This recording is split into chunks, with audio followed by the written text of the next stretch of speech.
পয়গম্বর মুসা নবী আল্লাহর কাছে কথা বলার জন্য যাচ্ছে, এমনি একজন ধনী লোকের সাথে সাক্ষাৎ। ধনী কয়, মুসা রে, ও মুসা, আমার এত ধন হিসাব রাখতে পারি না, আল্লাহরে জিগাইবানি কি করলে আমার ধন কমবে? মুসা নবী কয়, ঠিক আছে জিগাইব। একজন বৃদ্ধার সাথে একজন মহিলার সাথে দেখা। মহিলা কয়, মুসা কই যাও, কই যাও রে মুসা? মুসা নবী কয়, তোর পাহাড়ে যাব, আল্লাহর সাথে কথা বল।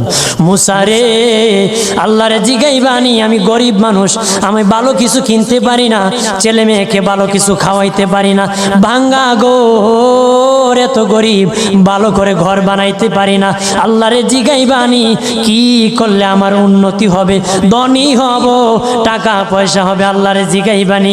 আল্লাহ মুসা নবী কয়, ঠিক আছে, আল্লাহরে জিগাইব, তুমি কেমনে ধনী হইবা?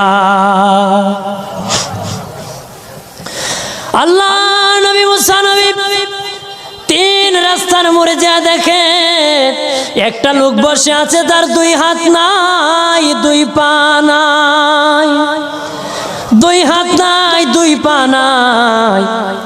ওই লোক ডাক দিয়া কয়, মুসা রে, জীবনে কোনোদিন নিজে হাঁটতে পারি নাই, নিজ হাতে খেতে পারি নাই, কেউ খাওয়াইলে খাই, নতুবা উপবাস থাকি, বৃষ্টি আসলে ভিজি, সেখানে আমি আবার শুকাই।